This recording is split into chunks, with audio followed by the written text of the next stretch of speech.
நடிகர் ரஜினி கட்சி ஆரம்பிக்காமல் போனதற்கும் விஜய் கட்சி ஆரம்பித்ததற்கும் இடையிலான விஷயத்தை என்னவாறு மக்கள் புரிந்து கொள்ள வேண்டும்?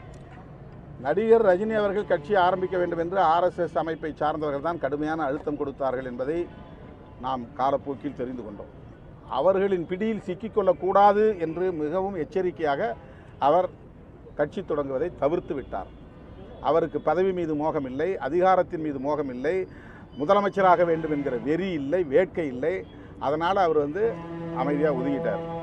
இவருக்கு வந்ததிலிருந்து அதிகாரத்தின் மீது தான் மோகம், ஆட்சியின் மீது தான் மோகம், அடுத்த முதலமைச்சராக நாற்காலியில் உட்கார வேண்டுங்கிறதா மோகம். அதுக்காக குறிவைத்து திமுகவை கடுமையாக சாடுறார். வேறு எந்த ஐடியாலஜிக்கலாக அவருடைய பேச்சு எங்கேயுமே அமையலை. கருத்தியல் சார்ந்து அவர் எதையுமே பேசலை. அவர் என்ன செய்ய போகிறார் தமிழ்நாட்டுக்குன்னு அவர் எதுவுமே பேசலை. திமுக வெறுப்பு, திமுக வெறுப்பு, திமுக வெறுப்பு, இப்படி பல பேரை தமிழ்நாட்டில் இறக்கி விட்டுருது RSS. அதுல இவர் ஒருத்தர்.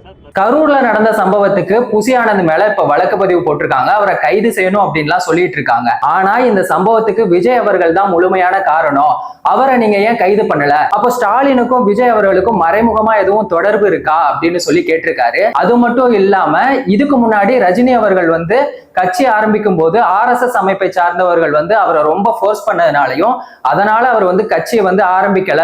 ஏன்னா ரஜினி அவர்களுக்கு இந்த அதிகாரம் பதவி மேலாம் எதுவும் பெருசா ஆசை இல்லை அப்படின்னு சொல்லியிருக்காரு. ஆனா விஜய் அவர்களுக்கு இந்த அதிகாரம் பதவி மேல ரொம்ப ஆசை இருக்கு, RSS ஓட பின்னணியில அவர் இருக்காரு அப்படின்னு சொல்லியிருக்காரு. இதை பார்த்த சில விமர்சகர்கள் என்ன சொல்லியிருக்காங்க அப்படின்னா, ஏன் விஜய் அவர்கள்லாம் CM பதவிக்கு ஆசைப்படக்கூடாதா? உங்களை மாதிரி கடைசி வரைக்கும் 2 சீட்டுக்கே கடந்து போராடிட்டு இருக்கணுமா அப்படி சொல்லியிருக்காங்க.